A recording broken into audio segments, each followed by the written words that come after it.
All right, who we got today? CFN Joe, Southeast DC. Where in Southeast?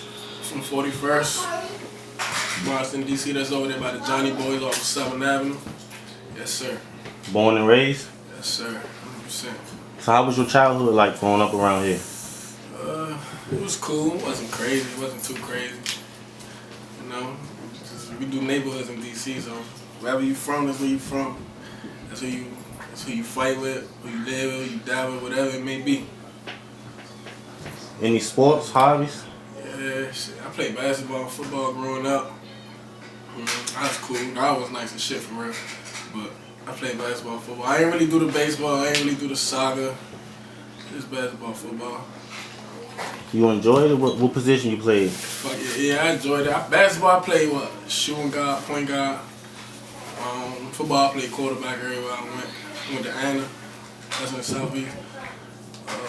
Pop one, I played quarterback. Everywhere else, I played point guard, shooting guard. So growing up, as kids, we got dreams of going to the league. Yeah. Was those your dreams growing up? For sure. Going to the league. Yeah. I was dreaming about going to the league till I got to college. You got to college, you start seeing how good niggas is. Niggas was nice as shit up there. So, I mean, I always had to dream of music, like, kinda, but, like, not really. Because I was so good at basketball, that's what I kind of fell back on. That's what I had to fall back on. But then I got to college, I started seeing niggas that was 6'7", doing what I do 10 times better. You feel me? You could just be a team player at that point. All right, cool. CFN Joe, where that name come from? Just some niggas around my neighborhood. Came up with a couple niggas, people I was hanging with. So it came from nothing. Like, it's my homies. Like that was like something we came up with on the playground one day, like randomly, and I just took it around with it. All right, that's good. So, when did you actually start getting into music? As a kid, I always used to like do music, like play around with music, karaoke machines. I used to dance to my favorite like B2K song. Go ahead, you can say it, man. I used to dance to my favorite B2K song and shit, on some light skin shit. But then as I got older, I started taking like classes in high school, classes in college, and I say serious. I've been serious with it for about 4 to 5 years now. So, yeah, but as far as it been something I wanted to do since a kid, like I enjoyed doing it since a kid. You mentioned B2K growing up. Was that the inspiration, or you found your own inspiration growing up? Nah, B2K. I only knew one B2K song, but the inspiration was like, honestly, the inspiration became from a local rapper. I was inspired by my favorite rapper, Light Show.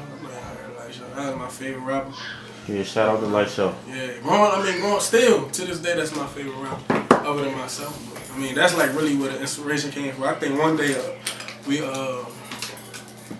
like a whole summer, I was with him like down there every day in the summer prior to me going to college. As a freshman, I was with him every summer, so we did a lot of things, like as far as video shoots, as far as like just going to hoop, going to the mall, to the store, wherever, eating, whatever. Like just being with him, seeing how like the lifestyle of being a rapper outrated, it was cool. I was kind of like, that made me like really want to go with that shit. So you see him as a big brother, mentor? Yeah, for sure. That's big bro, 100%. All right. So your process in the studio? My process in the studio. When I go in the studio, the first thing I do is I turn on the beat. I listen to the beat, try to catch the melody, try to catch the flow, like something, right? I write though. I don't really freestyle. So I go in the studio, I try to like catch a melody. Like even whether I'm humming, whether I'm like beating, clapping, snapping, just try to catch a melody in any way I could. So once I catch a melody, I try to put words to the melody. Yeah, I turn those words around, make them make sense. I'm good with words, so make them make sense, and then I just keep the ball rolling from there. So you say you write and don't freestyle. So do you find that process easier? Nah, I just feel like, I mean, freestyling cool. I play around with freestyle, but I just feel like music should consist of like storytelling in a sense. Like, so So, the people, no knock to the people that freestyle, but I just feel like you're not really, anybody can go in there and punch in. You know what I'm saying? Everybody can't go in there and tell a story. Everybody can't go in there and make others feel that thump that you feel, what you saying. Like, you feel me? I want my music to like make people catch chills when they hear that shit. Alright, so is it a time where you feel like you have to punch in? Nah.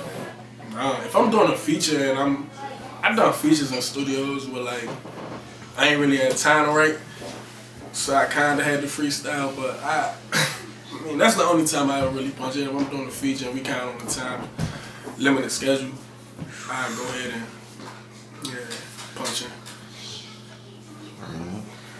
Alright, so what's your thoughts on the DMV music scene? My thoughts on it? I feel like I think everybody been getting this question lately. I feel like there's no camaraderie, there's no togetherness. Like everybody against each other. Whether that's neighborhood beef, whether that's I just feel like, you know how Atlanta got that structure, like niggas is pulling niggas up. Yeah. In DC, in the DMV period, it's like niggas is trying to, in a sense, pull niggas down. It's no help. You get what I'm saying? Nigga charge a nigga.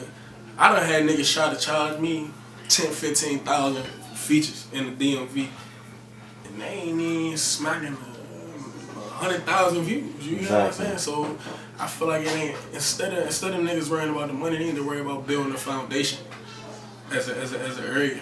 You know what I'm saying? As a unit, we need to bring it together. Stop everybody too money hungry. I get it. Like, a lot of these niggas don't even want to rap. It's convenient, a convenient way to make money right now. Yeah. So that's what got everybody hopping on the wagon. But I just feel like if any way it could be better, people need to actually look at the craft and do what's best for the craft of music, the genre of music, like genres of music, because it's like, if you were here just to make money, you fucking the money up. You know what I'm saying? Alright, with that being said, do you think most rappers do it for clout so they can have a name in the city? Because everybody rap today. Yeah, I say like 85% is definitely doing it for clout.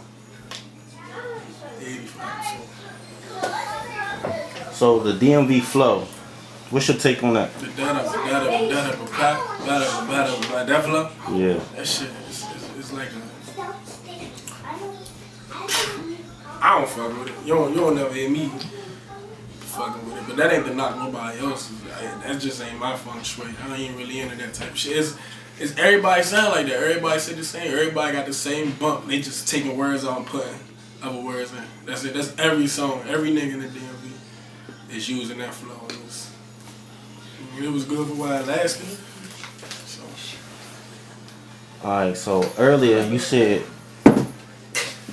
DC y'all don't gangbang, y'all just hood. So would you work with another artist from another hood even though your hood is beefing? So the thing about me is that I dream bigger than any beef we have. You know what I'm saying? None of that beef shit is gonna stop my money. Like, if it's an opportunity to help me further my career, and that's what it is. Niggas from my hood should understand and respect that, right? It shouldn't be, oh nah, you fucking with the odds. Bro, half of these niggas that's out here rapping don't even know why they hood is beefing with another hood. It's just been passed down from generations, and they continuing the trend. It ain't like a nigga really done killed your close homie, so now you won't get a lot of these niggas, this beef been passed down, and it's just cool to do. But when niggas grow up and they start saying them niggas get money together, that shit'll eventually change. But shit, me, I'm about my money, bro. So Nah, facts, I feel you. I'm trying to get the fuck away from it. If a nigga from another neighborhood could help me better myself, why not? So how often do you travel outside the city for music? For music, I probably have a couple times. Like, I went to Atlanta recently. Shot a video with Shutty the MC. Song named Like Me on one of my previous albums. New York a couple times. But I mean, not too often. I haven't got to that point in my career where I'm like traveling every other weekend. So I'm trying to get there though.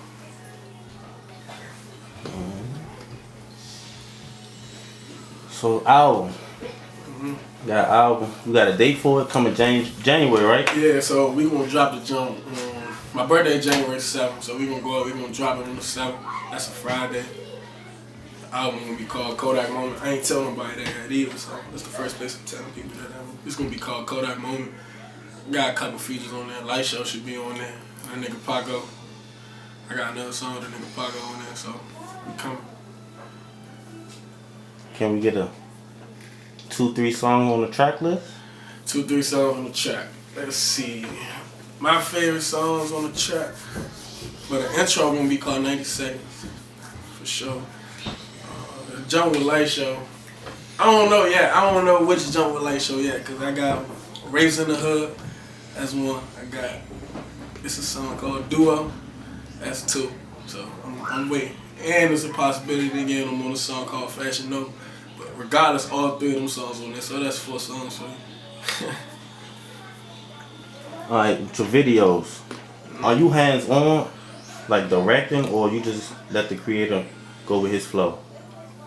Kinda. I kinda like, when I write music, I kinda think like, I think of how a video would look. So I'm also put my input into it and try to give that picture to the videographer and allow him to paint it. So I'm also hands on. I'm probably responsible for 80% of the content of my videos. He just kinda videographer. Yeah, they just shooting and pasting it together for me. You got some top videographers you like working with in the city? That I like working with. My man just stopped shooting videos recently, but his name was $1 Billion. I mess with J Visuals, he cool. My man 700 Media for sure, he cool. And to be honest, everybody else kinda like them 2 I'm locked in with. Everybody else kinda like, they be bitchy. I don't really be fucking with too many people that be bitchy, but them 2, they cool for sure, and they only come up. So go tap into their Instagram. No, facts. So I noticed you sing a lot. Do you consider yourself as an artist, a singer? I'm definitely the artist. Girl, I tell everybody like I'm an artist. I hate being called a rapper or a singer. So what you prefer doing on the track? Shit, whatever the track bring, like whatever the track need me to bring. It's tracks that I got unreleased that's like full-fledged rapping. It's tracks that I got that's full-fledged harmonizing or whatever you want to call it. So I mean, it's whatever the track requires. I'm more comfortable when I can harmonize personally, but a lot of people say that they like me to rap.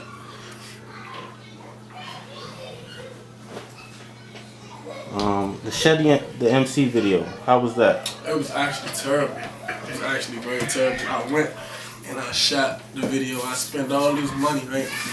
This is like my first taste of, you gonna take a lot of L's in this shit, right? I went all the way to the A. See what I went all the way to the A. I paid for a videographer. I'm not gonna say his name because I don't want to bash his business. Yeah. But I paid for a videographer. When we went there, how it started, we went there. We actually drove there, right? Cause we ain't going on that bullshit, so we drove there. What was that? Oh, it's cool. But we drove there, we weren't going on that bullshit, so we drove in. We got pulled over by like some racist ass feds. Me and my 2 men. We got pulled over. Searched the car, like held the process up for 2-3 hours. They ain't find nothing on us though. Then when we got down there, everything was kind of pushed back. So I showed this videographer, my man. I ain't gonna say his name. I showed him the videographer, and he was like, yeah, he needed some money for the model. So I'm like, cool. I sent him bread for the model. Got there, probably like 30-40 minutes late. But there was no model. I'm like, what a model at? He was like, man, you was 30 minutes late, so she left. Like, then I pay this bitch? Like, it don't matter, you get what I'm saying? So, I'm motherfucking, so that was cool, but it threw me off, but I wasn't about to let it ruin the night. So I remember Shelly got there, went outside to meet Shelly, came back in. She got changed, she did whatever she had to do, and everybody was just talking. We was talking about how the shit's about to come on. And there was something in my head that was just telling me, like, this nigga may not be it. So I had, we went on with the night. Shit, I was already in Atlanta. We shot a video, multiple locations. We shot a video in the Airbnb. We shot a video right around the arena, the Mercedes-Benz arena, in a restaurant right there called the 10. So we was down there. And then alright, cool. So as we was shooting it, I just had a feeling like shit wasn't going as planned.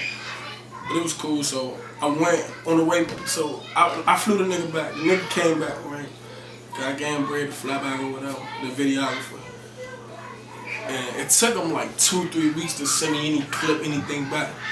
So I hit him up like 3 weeks later. I'm like, what's up? Like, you know, it's about to be a month. Yeah. And they can send me a clip back. The shit looked terrible. Like it looked like, this shit looked terrible, bro. It looked like a motherfucking robot shot. It wasn't no effects. It wasn't no slow motion. It was like what the fuck? It was pure shit. So I'm like, yo, what the fuck is this? And he like, I think we need to get more film, more shots. So I'm like, hold the fuck up. You tell me 3 weeks later, we was just in the 8. You told me we had all the footage we needed. We had plus footage. 4K this, 4K that. And shit just looked, bro. That shit looked terrible.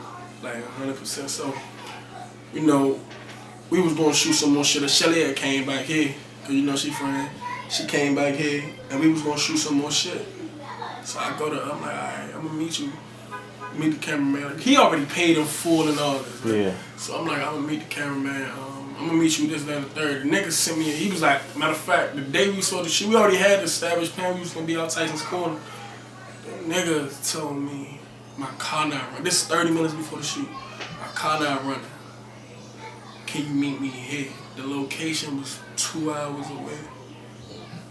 So I'm like, bro, what the fuck are you talking about? Like Shelly here, my man here. We had I think we had my man Johnny Hellcat. So we ready to go. Yeah. You know, I'm gonna go. Everybody sitting out front. We ready to go. And I got Shelly around here. So it's like, oh, we gotta go. No. You feel me? I'm like, what the fuck? So the part that threw me off about that was I had to real tell everybody like, my bad, y'all, this and that. That's what threw me off. It wasn't about the video at that point. It just goes to show the niggas will do anything for bread. And I ain't never seen them since. I ain't never heard from them. I see them like smack the shit out of them or something. Like, ain't nothing too serious. So with that being said, did that deteriorate from the song? Nah, the song is actually like the second or third best song on that album. Probably had like 15,000 streams or something like that on Apple Music. So I mean, but I think if this song could have popped, it could have definitely helped my career because she was hot at that. Like she had a little steam with her at that point. So I think that shit would have helped me pop a little more. But I mean, everything happened for a reason. So I mean, right after that, she had started going through all that shit with Glizzy. You know, they little beef. So you'll work with her again? Yeah, if it came down to it, yeah, I would. It wasn't a bad song. It was a good song. She cool to work with. She cool in person too. She a real cool female. So do you work with a lot of female artists? Nah, I want to work with more actually. Like I like female artists. I like when they bring, like, you can understand what they bring to, like, especially my talent. What I bring and plus what a female they bring is kind of cool. You know what I'm saying? That shit'd be a cool 1-2 punch. But it's like hard to find these females. Every time you follow a female, you DM a female about something, they think you trying to talk to them. Yeah.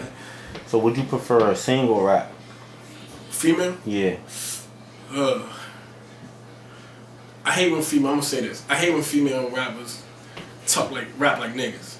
That shit throw me off. When bitches talk about shooting niggas and block this, yeah. Bro, like you know, you a female, bro. Like I get you might be tough or whatever, you ain't no bitch, but like all the nigga I really do is smack the shit out you. You do realize that.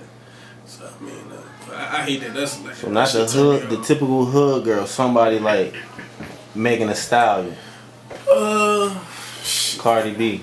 I mean, they cool. If I was mainstream, yeah. If I had to do a song with any female artist right now, who would it be? Let me see. I say the wrong thing. It'll be Kalani. Kalani. Yeah, she fine. Yeah. What about Summer Walker? She cool, but I hear her too much. She to me, Summer Walker cool, but she's like, I don't know. It gotta be a proper song. I don't really lately. I ain't been feeling the down music, the slow R&B. You get what I'm saying? Yeah. She too sad. Yeah, right now, cause she do got some shit though. But like lately, she just that sad R&B just ain't been what I needed, what I be needing. Not trying to compare you to anybody in the industry, but who do you see yourself like you could compare to? A Boogie. A Boogie. A Boogie. That's my man too. What similarities do y'all share? That like, of course the harmonize and shit, but like the shit that we talking about. Yeah. It's like, we probably say it in different ways, but how bitches done did foul shit. You know what I'm saying? Like, yeah. That shit be hard. You want to do a song with them, feature? Fuck yeah. Hell yeah. They ain't like on the top of my list, but like, hell yeah. So with that being said, your top of your list. Features? Who are your top in the industry? Oh, like my favorite in the industry? Yeah. Male, female? You can do a little bit of both, but nah, stop with the males. My male right now, like I said before, my favorite rapper like shit. But like in the industry right now, top of my list is Drake, Lil Baby, definitely number 2, A Boogie number 3, Meek Mill somewhere in there, like 4. And I say 5. I'm fucking with right now.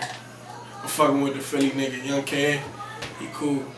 Oh yeah, he dope. Yeah, and females, top of my list. I'm gonna just go female artists. I'm gonna say, female artist.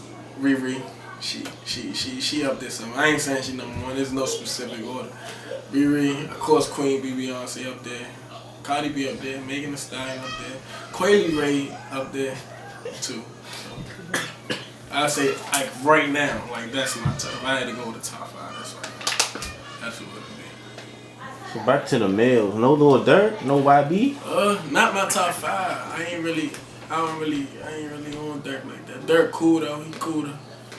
He be looking sweet, fly as shit. But like I said, I like that lyrical music. I like storytelling music. And I know No Baby Punch ain't him rap, but he be popping his shit. Like, for real. He just like got a song for any type of mood you going through. To me, it's like lyrically he punishing the game right now.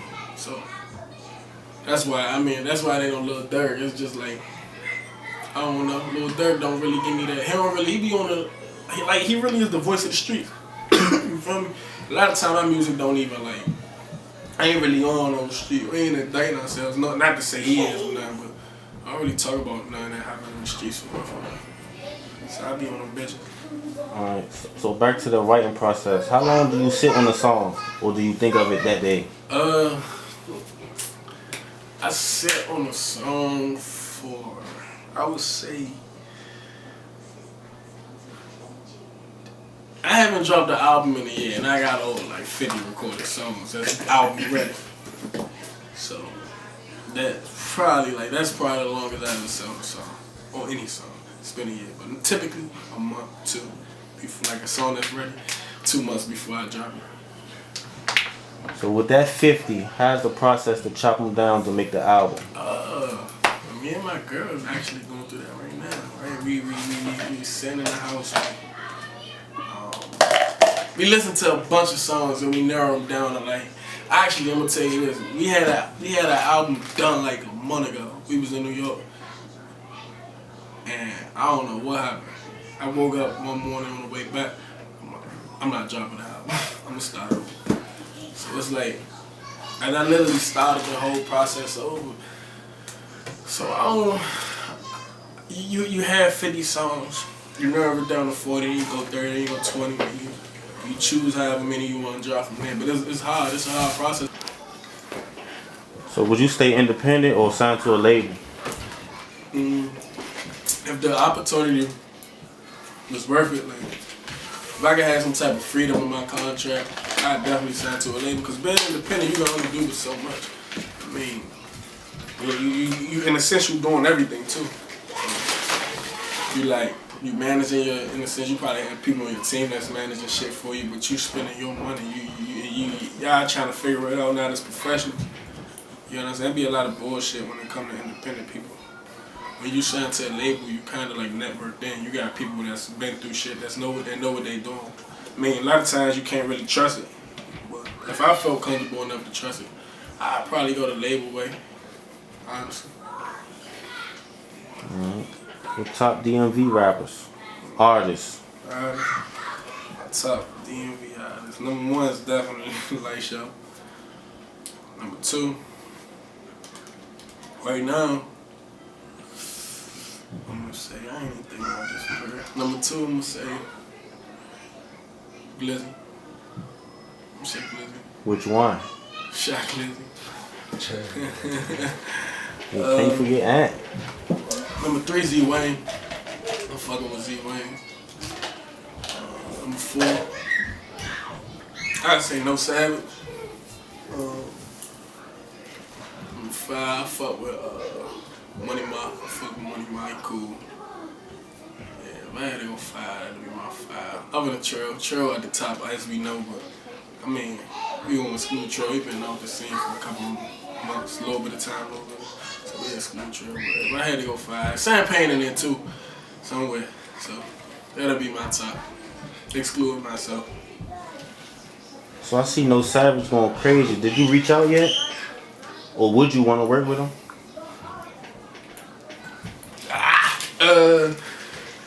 Yeah, I reached out to my man Rick, my man Ricky from up the yo. I reached out to him. We had little talks. We weren't really never able to get nothing done. But I mean, that's because time ain't really, you know what I'm saying? Time was an issue, like being free. I had shit going on, he had shit going on. We was definitely trying to link. And yeah, for sure, I work with Bro. He cool, he a good artist, 100%. Yeah. I appreciate you coming through, man. I appreciate you. Shout out to all my men that's out there rapping, doing their thing, 1500 Lock, Boogie, Sean. Shout out to the whole DMV scene. You know, you can follow me on Instagram, follow me on Twitter, you can follow me on Snapchat. Subscribe to my YouTube channel, everything CFN Joe. Yes, sir. Yeah. Oh, man.